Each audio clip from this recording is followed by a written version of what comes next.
Good morning, televiewers on my Media Prime Television. You're on to your favorite bilingual program, The Brief, the very last for the week, live on my Media Prime Television, the program where we always get to dig several layers beneath the major headlines as captured by newspapers in the country. The Prime Minister of the Republic of Cameroon, Chief Dr. Joseph Diongute, held an interministerial meeting yesterday with his close collaborators to chart a way forward on how the prices of hydrocarbons or petroleum products can be stabilized in the country. Prime Minister Chief Dr. Joseph Diongute, shortly after the interministerial meeting, revealed that so much is already being done, especially the systematic offloading of vessels with petroleum products at the level of the ports in Cameroon and the subsequent transportation to the various depots for filling stations in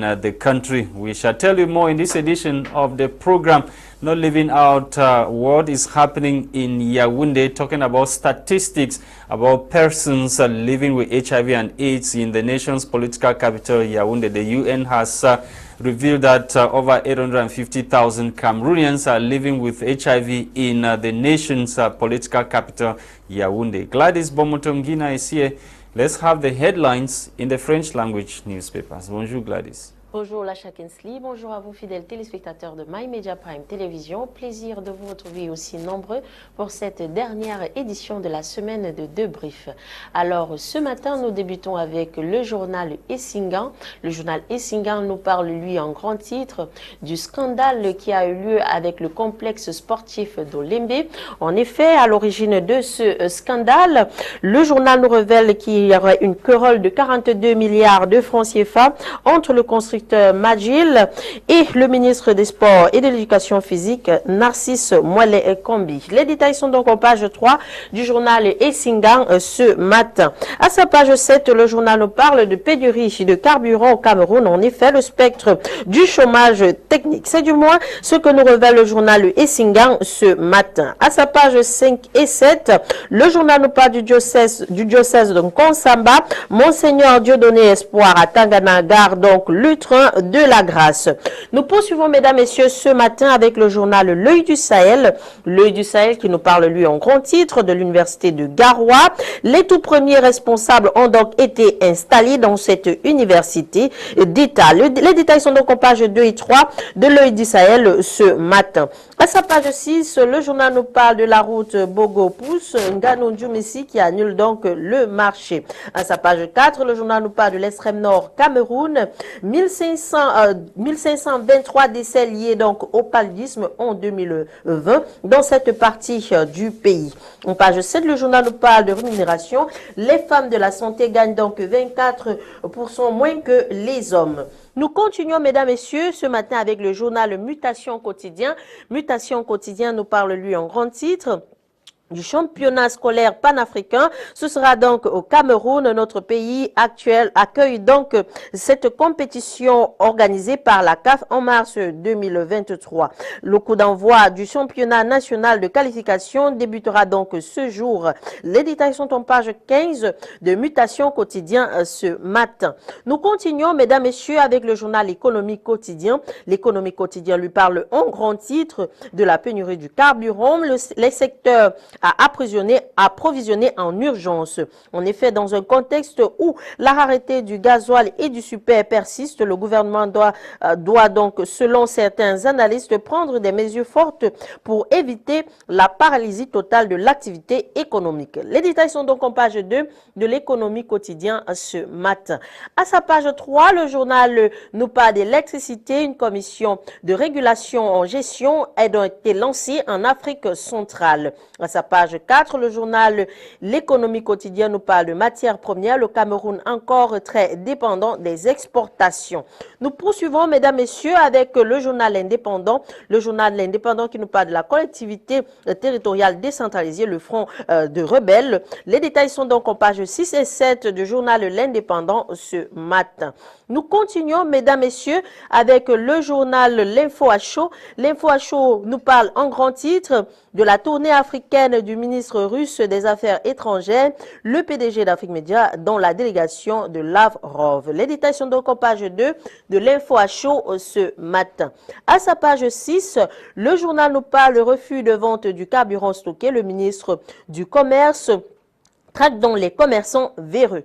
Mesdames, Messieurs, voilà tout pour vos titres en langue française. Place à la découverte des titres en langue anglaise avec toi, Lasha. Thank you, Gwladys, Bomotonguina. Let's kickstart with the National Bilingual Daily Cameroon Tribune. Cameroon Tribune this morning is focusing on the visit of French President Emmanuel Macron to Cameroon. The paper tells us that Emmanuel Macron, on official visit to Cameroon, the Minister or Director of Civil Cabinet at the Presidency of the Republic of Cameroon yesterday issued a release announcing that President Paul Biya had invited Emmanuel Macron to visit Cameroon. And Emmanuel Macron, according to the paper, will be in Cameroon between July 25 and 27, 2022 on an official visit to Cameroon on invitation of President Paul Biya of Cameroon. You can read more in this edition of the National Bilingual Daily Cameroon Tribune. Let's talk about supply of petroleum products in Cameroon. Situation stabilizes, writes Cameroon Tribune. The paper tells us further that the Prime Minister Joseph Diongute yesterday, July 21, 2022, chaired an interministerial meeting which aimed at finding lasting solutions to fuel supply which has been experiencing scarcity on the local market for some time now, or for the past 2 weeks, according to the paper. Meanwhile, vessels have been progressively offloaded at ports and transported to various depots for distribution in filling stations to bridge the demand-supply gap. More details on page 3 of this edition of the National Bilingual Daily Cameroon Tribune. Cameroon Tribune is also focusing on the SDF NEC of high stakes NEC meeting, which holds this Saturday in Yaoundé, the political capital. The national executive meeting of the Social Democratic Front Party meets in Yaoundé tomorrow, Saturday,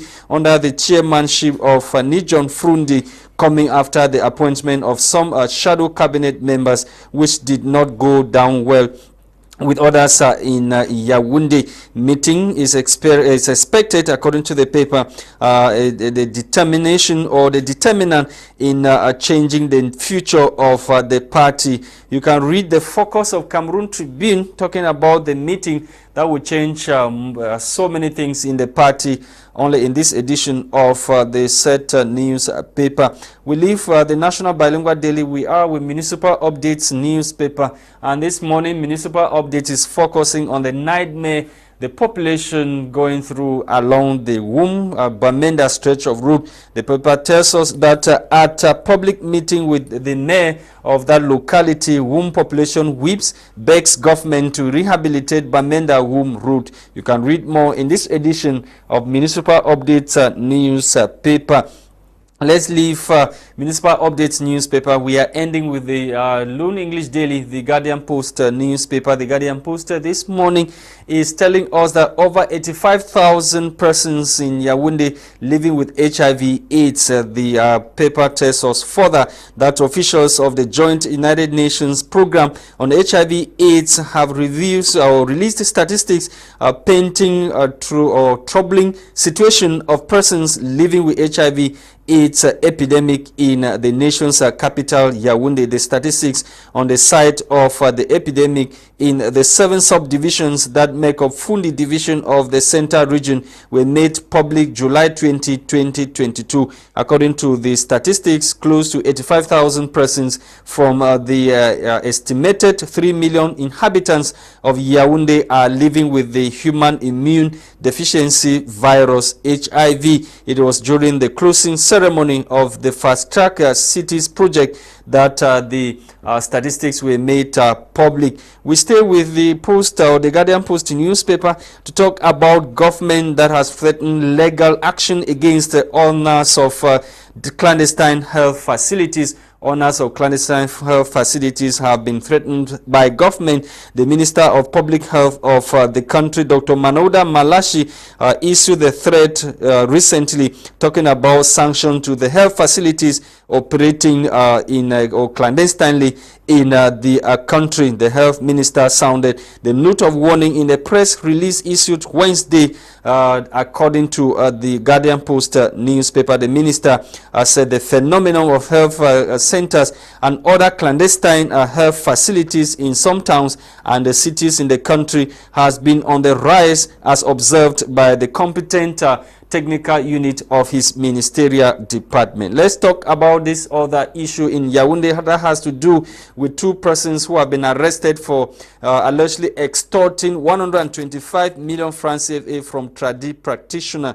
The paper tells us further that gendarmes have arrested the two persons in a bomb in the central region of the country, suspected of scamming a whooping sum of 125 million francs CFA from a medicinal plant promoter in Yaoundé. More details on page 10 of this edition of the Guardian Post newspaper.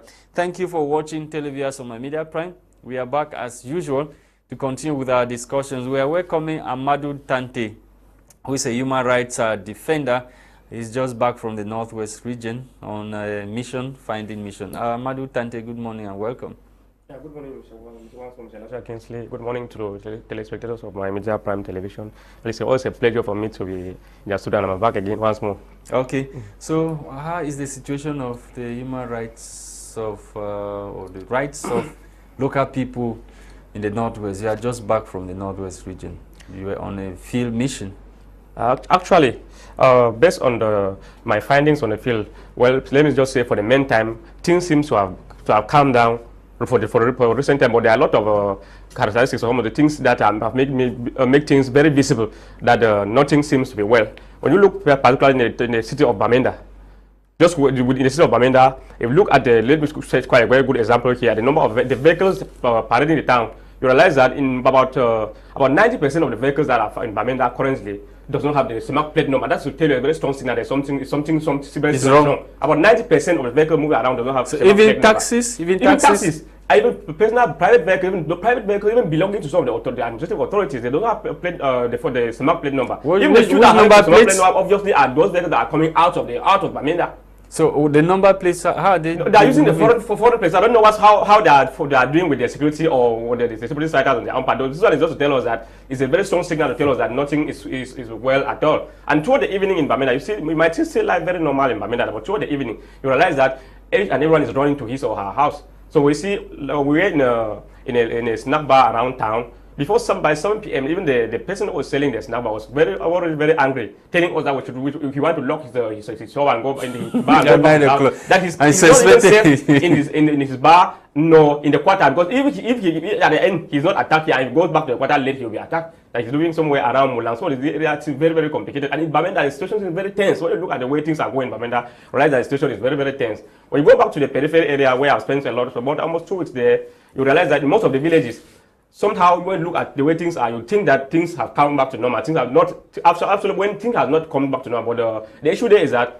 the people have now understand the situation. Because at the beginning, when they hit even one sound of gunshot, people start running to the bushes. But now it's no longer the case. When people they hear a gunshot, they just remain in their homes. They just look for ways to hide and all that. They don't longer panic as much as they used to do. So how many gunshots did you hear? When just the same day I left my own village and in my own quarter in Baba Awan, there was tornado gunshot in the morning between who were those who were firing and the military that same morning. And even though we might say that the rate of human rights violation might have reduced, but it has just reduced because there are some things like the rate of kidnapping and arrest for ransom by separatists and the defense and security forces are gradually reduced. I think this might be because the separatist fighters seem to have understand now what is meant by the war, because I believe that at the beginning Most of the civil rights fighters, you see them running around town, running around the villages and all the like. So when they're running about like that, when the military now will just come in search of them, and when they end up not seeing them, they take people, they begin to kidnap people and go with them, even though they end up taking ransom and claim all sort of funny things. But now the civil rights fighters seem to have understood what war is all about, because it's very difficult to see even a single civil rights fighter, but they are there. Many people have been, of recent, if you look critically, you understand that many of those civil rights fighters have not been killed as they used to be killed before, because some of them used to be parading the streets. Some of them used to be making barricades all over the places, and the military were using opportunity of these kind of things to be killing them randomly. But now, some people keep saying that the number of civil fighters has reduced that have been killed by the military, which is not the case. The number of civil fighters, I think, has, based on my own finding, has instead increased. But the problem is now they now understand what they are up to. When they are going out for a mission. But it's very difficult to see them moving around as it used to be at the beginning. Okay, Metro Alex, thank you for joining too. Good morning, Mr. Lasha. Good morning, Gwladys, Mr. Tante. I'm happy to see you on this program today and telling viewers. I've been following Mr. Tante, but I feel sorry for him for one reason. He is defending human rights in the Cameroon. I'm also defending human rights in the Cameroons where the government does not protect the laws himself. The government doing what I call cruel human treatment, which is in the constitution of Cameroon. You cannot display a corpse. That's inhumane treatment to a person. The government doesn't follow law. So I want to ask Mr. Dante, how do you cope in a country to promote human rights when the government does not follow its own laws? Well, Metro, it's true that the government does not follow its own law, but we are doing everything to advocate for change. I believe that change is possible, no matter whatsoever circumstances we may find ourselves, because despite everything, I've decided to take the risks at all levels to make sure that I fight for the interests of my people. Because if we think that fear, we could keep thinking that we're afraid of whatsoever until believe there will no change. Because if you realize that in most countries that things are now better today, we realize that there were a lot of people who fought for the change. Even at level of Cameroon, even the freedom of expression or freedom of speech, as I'm now free to express myself in the media, this one stands to, I think, some of the pioneer political parties in the 90s.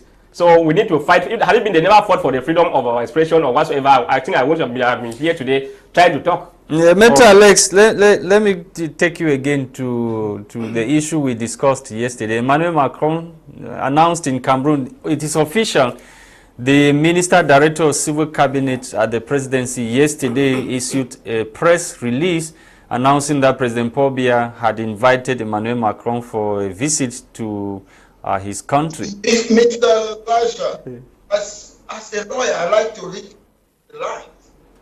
Mr. Biya says he invited Macron to come to Cameroon. Macron is going to come and he's going to beg. So how did Mr. Biya invited him when the time that he's leaving Cameroon? So sometimes we are not fooled. Mr. Macron coming to Cameroon, I don't think Mr. Biya will invite him. No, don't you think that he seized the opportunity?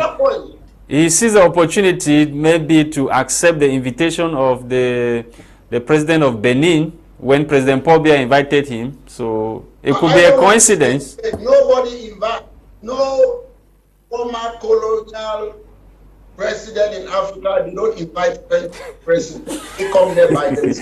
No, you cannot say that. It is coming from the presidency. We have the communique which says President Paul Biya on invitation of the head of state, President Paul Biya. We should be honest. We know these people sometimes they are economical with the truth. We stop doing the trade. But are you trying to rubbish your own president? Do you think the president doesn't have that weight to invite Macron to come and see him at Unity Palace? Mr. Lasha, after the national dialogue, we saw Mr. Biya who was not to work, rushing to go and see Macron. So we cannot be saying that. We cannot be saying, listen, we are not fools. And what I will make, this point is very important.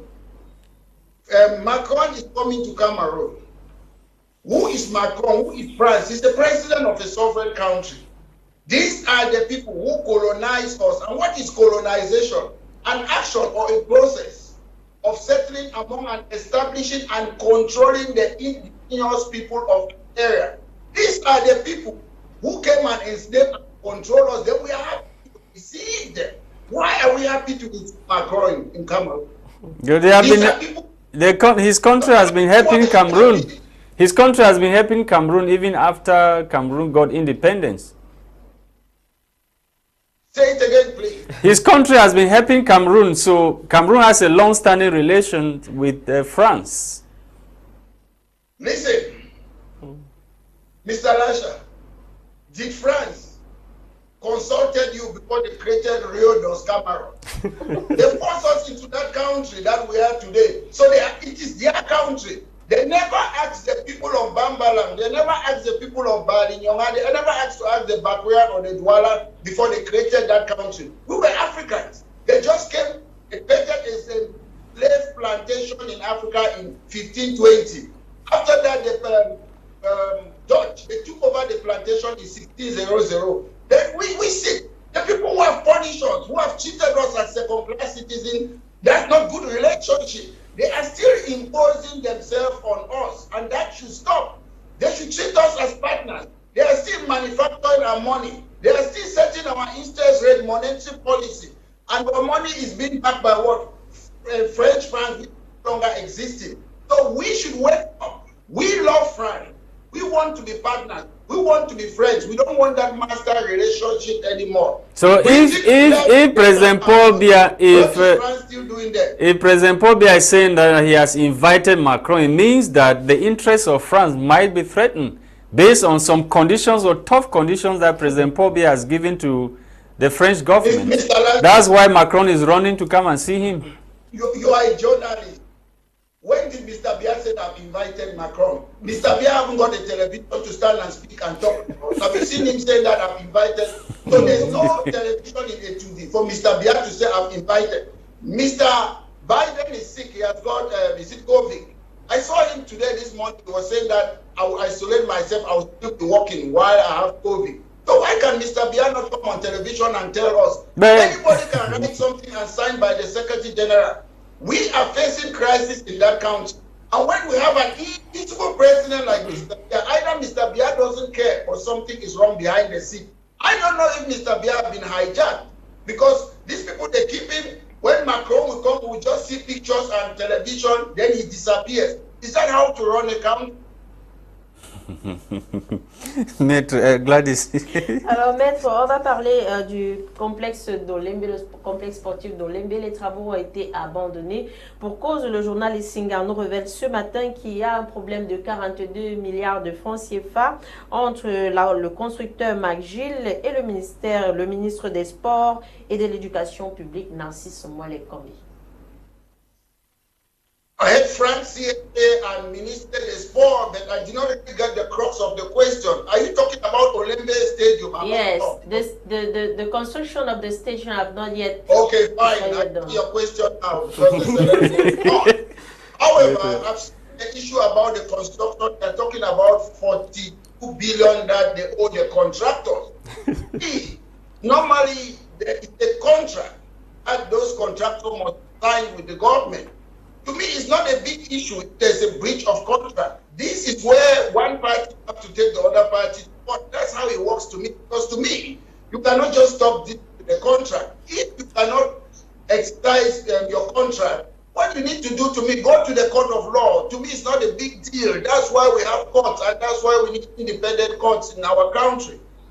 Yeah, Maître Alex, Chief Dr. Joseph Diongute, the Prime Minister of Cameroon, head of government, yesterday chaired an interministerial meeting to finding lasting solutions to the problem of fuel scarcity in the country. And he said so many vehicles or vessels are being offloaded in ports in Cameroon to meet up with the demand and supply gap. Firstly, I would say to decentralize importation of petrol in Cameroon, it is too centralized. That's what can help. And again, amuse me again, I'll go back to President Paul Biya. We have crisis in the country. There is constitutional duty. Mr. Biya have to chair an emergency meeting. In UK, we call those type of meetings war meeting, what is going on in Cameroon. But the PM also got constitutional duties. Oh, no, yeah, no. We need a cabinet meeting, and only Mr. Biya can chair a cabinet. We need a cabinet meeting, not a ministerial meeting. Ministers are different. There's Minister of Education, as Minister of Health and other things, something is going on. We don't need a ministerial meeting. We need cabinets, people to sit, including even military, and make a decision. We need a cabinet meeting. We don't need a ministerial meeting. What is the Minister of Education coming to do with petrol or health or other? So we need cabinet meeting chaired by Mr. Bia. It should broadcast over here so that we can see our dear president. Okay, Amadou Tante, we are talking about fuel scarcity in the country. That is really a problem, and if nothing is done, we might run into more problems, as we are already having, speculations that the prices will rise, and some syndicates are already negotiating for a fair 32% increase of petroleum products. We are praying, since you said the Prime Minister chat in the ministerial meeting, I just believe that with this meeting they came out with something concrete that will help to salvage us from this situation, because I'm actually very afraid that if things have to continue that way, that prices have to rise. Because normally if the price of petrol increases, the price of every basic commodity is bound to increase. And they are talking about 200 francs per liter of other petroleum products, between 200, 150, 175, depending on the petroleum product we are talking about.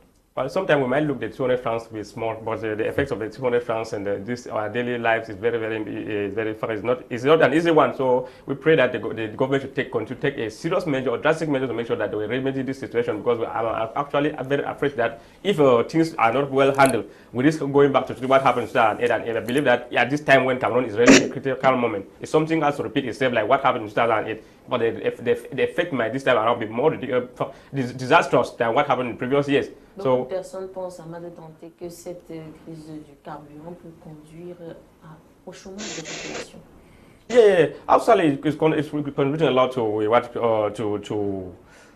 the loss of employment and all that. Because one of my major problem the major thing I know in my mind is that the major problem is not the increase of this price of petrol. Because it had it been the standard of living of Cameroon would have been increased, or maybe the employees or civil servants, their salaries have been increased and the living standard increased. How would the salary be increased when the economy is not doing well? No, the economy is doing well. The world has a problem. The world has a problem. That's why I'm saying, as we are talking here, I spoke with somebody, somebody in the United States of America just last week. He told me that the price of petrol has been increased. He was out fueling his vehicle and told that the price of their petrol product there has been increased. But just the fact that the living standard there is high, it doesn't really affect them. So that's why I'm saying that the most important thing here is not the most important thing here is for the government to do everything possible to make sure that they increase the living standard of Cameroonians. So if they stop telling us that the economy is bad. But is the economy not bad? Is the crisis coming now? These prices, all these things have been long. We have always been having crises on different ways. So when these people are claiming that the economy is when people are embezzling billions of CFA francs. The Minister of Finance of the country said 2 days ago, if I remember vividly, he said 2 days ago that the government is spending over 600 billion francs CFA to subsidize the price of fuel, to maintain the price of fuel at the level of the pumps. And if the global crisis, the war in Ukraine and the COVID-19 pandemic, if those crises do not, reduce, Amadou Tante, the government may end up spending 800 billion alone to subsidize fuel price at the level of the pumps. Yeah, and the minister said the world has a problem. The war in Ukraine is affecting almost every other countries in the world, and also the internal crisis that we have in Cameroon, the Boko Haram, the crisis in the northwest, the refugee crisis in the east, all these crises, internal crises, as well as the other crisis in the world, is the sole reason why we have what we are having. Well, I believe it's often said that if solutions to problems were not available, then solutions were not available, then if the problems were not available, then solutions to problems would have been useless. So having crisis is something that I think is very normal in every community or every society. So it's not something strange. But they are complaining of us having crisis, including the internal crisis that have been wrecking this country for some time now. And these crises have been going on for quite a long time. But they are not doing everything possible to seek a possible solution out of this conflict or crisis that have been going to Cameroon. But after all, they are complaining that the effects of the crisis are affecting the government. So those are some of the things. No matter how much the government might spend in doing this, they need to do everything possible to make sure that they subsidize the prices of these things for us to live, for Cameroonians to continue living the way they are living now. Even though living now is not in Cameroon, is not even an easy thing. Why can they not take the money and pump into other sectors? Metro Alex, 600 billion every month on petroleum products. 600 billion is in connection with the petrol. Yes. Why can the government not use this money in investing in other sectors that would, you know, go a long way to reduce the problems that we have? The problem is you cannot keep on giving subvention continuously. I understand transport plays a lot of importance in our society. But to me, we have to diversify our fund. I've made it clear that there are other sources of energy. I've not heard, I don't know whether in our country why we don't match up with things that other countries do. Modern days today, people are trying to use electricity for cars. I've not heard people talk about that in the Cameroon. So, on talking about petrol, and we know we have oil in the Cameroon, and I don't really understand the policy of the government when it comes to petrol or so. Well, as I said yesterday, that their ship Cameroon, they are ready to get oil out of our country while we are suffering from. To me, I believe the government does not have any particular policy when it comes to how to deal with our petrol resources, because either they don't know how to manage or there's something wrong. So, I've talked about other forms of energy for petrol. I don't hear the ministers or government officials talking about that. So it is important that do things and scientists. When long ago, I'm sure most of us we studied this. We heard about industrial revolution that happened in Britain, Europe, in America. I've never heard about industrial revolution in Cameroon. That's what brought other things and the modern world today. So we should try to copy good things. There are a lot of research already outside there. We should not try things that we are not able to. People have made research. It's outside there. Follow what other people have done for free and change the shortage that we are getting to in our country. Yes, Metro Alex, yes, just to add. I wanted to add just something to briefly just regard to what Metro was saying, because when we're asking why this money could not be diversified to other things that might be important to help Cameroon, so we know that one of the major problems that this regime has having an issue of bad governance. So when there's bad governance, and the people are having a very bad governance, and they are not able to act proactively, because they were acting proactively using this money. Before, but now that they know that the problem has come now, they know that thinking of using the money to they have to solve the problem. You don't have to wait for problem for you to solve. When you say they need to but the problem is there, Amadou Tante. The problem is there. The question now is, why are they giving, like somebody is sick of headache, you are giving a different medicine? Is 600 billion not too much? Actually, it's too much. That's what I was really saying. Est-ce que c'est une solution à long terme? Can they not That's what I'm saying. It cannot be a long-term solution. That's one is just to resolve. No, you are talking about bad governance. We were reasoned before. We had foresee that there will be problems like such in the long run, and use this money to do other things. And those other things that would have helped us now that there's conflict to limit the sufferings and all the like. Doesn't mean that they cannot say, okay, we sacrifice for 2 months. We take 600 times 2. That's 1,200 billion to pump into Sonara. To revamp Sonara. It might be good, but I think it's very complicated now that we are already having the problem at our doorsteps. So these things are supposed to be done before. Because normally, I keep saying, talking about proactiveness, that we don't have to be reactive, wait for only when problem has come and look for ways of solving the problem. It's very normal for a country, for them, as they are working out, they are foreseeing that in the long run, this kind of things might happen. What if if you do everything now possible to make sure that it prevents those things from happening in the long run? But we have to wait until when problems have come now and start looking for ways of solving the problem. Even that will never go out of whatsoever we are suffering in this country. Really, Amadou Tante. Il y a le journal L'Info à chaud qui nous présente ce matin que le ministre du Commerce est en train de traquer des commerçants véreux qui stockent le carburant et refusent de le vendre. That is why really a major problem in Cameroon. Because when most Cameroon economic operators in Cameroon realize that the shortage is something, they don't do everything possible to hide their product so they can sell at a higher price to get more gains. So it's very good initiative. The minister can go ahead and do that, what the RMC is saying, and make sure that they track all these people for them to pay, fine on that, remove all those things and even sell them free, give them free or sell them at a lower price to Cameroon. It was really going a long way to help. It's not, I just believe that it's not something that when the minister will go, they'll go and discuss those things. They will take those things that the man will give bribe as they used to do, and they allow the man with those things. They need to sanction the man accordingly. It's very, very important. Yeah, Metro Alex, the Minister of Public Health of Cameroon has launched a serious fight against clandestine medical facilities or health facilities in the country. The minister says there's a technical unit at the level of his ministerial department that has investigated and found out that there is a rise in the number of clandestine health facilities across the national territory. Mr. Lasha, sometimes the government is working against the government. You're coming to say they are understanding something. Who is supposed to govern a country? Who is supposed to legalize it? Who is supposed to do it? When a minister comes, there's a lot of understanding. You're just saying that I'm not fit to govern a country. Absolutely. That's a confession from the minister. Yeah. That's what they are doing. No, he said he's warning. He's saying that anybody who is operating illegally will face the law. It's a warning. If I come, Mr. Lasha, I said in UK, there are a lot of criminals in the street. Who is supposed to fight crime? The government. These people keep on saying it again. These people don't know their function and duty. They don't know what they are doing. They were elected or they were appointed to a country. A government is people with authority to run the country, the affairs, the policies, and so. But what you're complaining like bystander. I can complain. You can complain that they are illegal, but not the government that should be complaining. The job of a government. That is true. So some of us will take over from them.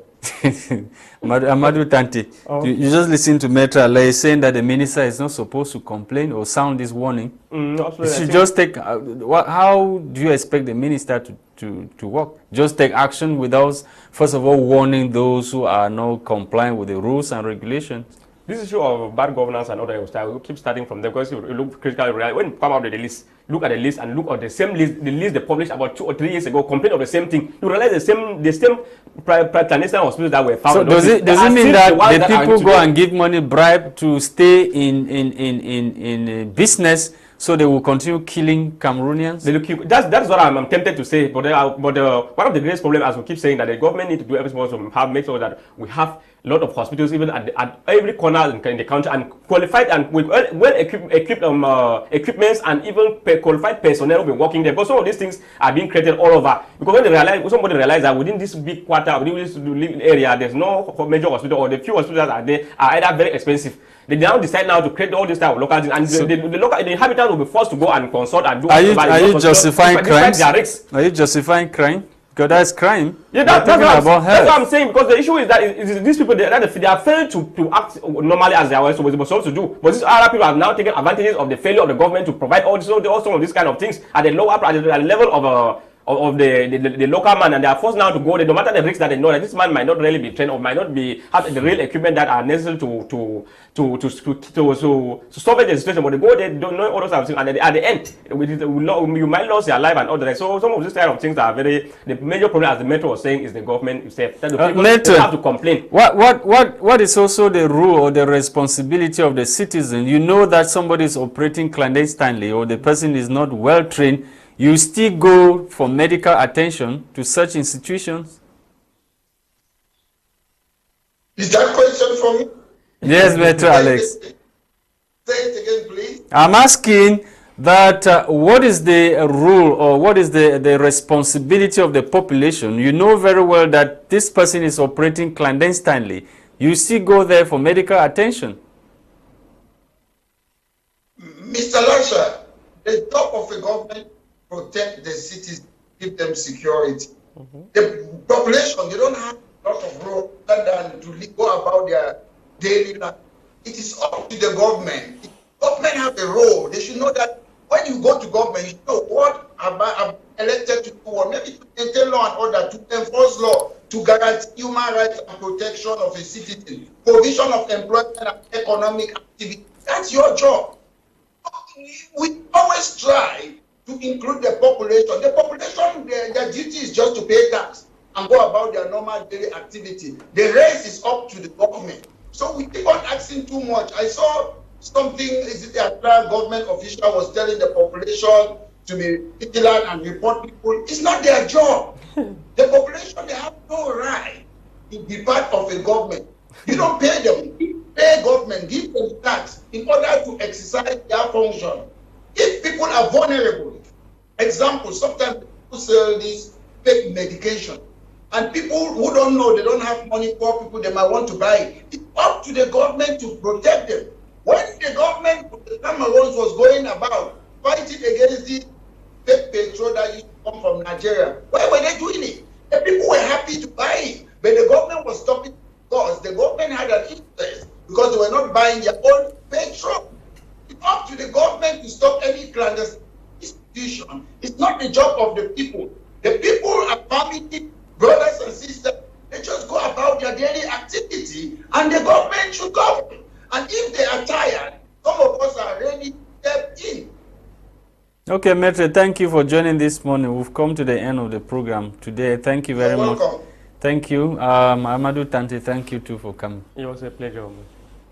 Thank you to televiewers of My Media Prime Television for watching this other edition of the program, the very last for the week. And hopefully we'll be with you tomorrow, not tomorrow, on Monday, God willing, with what our newspapers in the country must have said. The program was produced by Akeba Desmond. We were Gwladys Bomotonguina and myself, Lasha Kingsley. Have a great weekend. Bye-bye.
Donna! Donna! Oui, maman. Je suis ta mère. J'ai dit, je ne veux plus te voir traîner avec cette fille. Vrai ou faux? C'est vrai, maman, mais il faut que tu saches que je l'aime. C'est l'amour de ma vie. Tu écris ça comment? Maman. Je suis ta mère.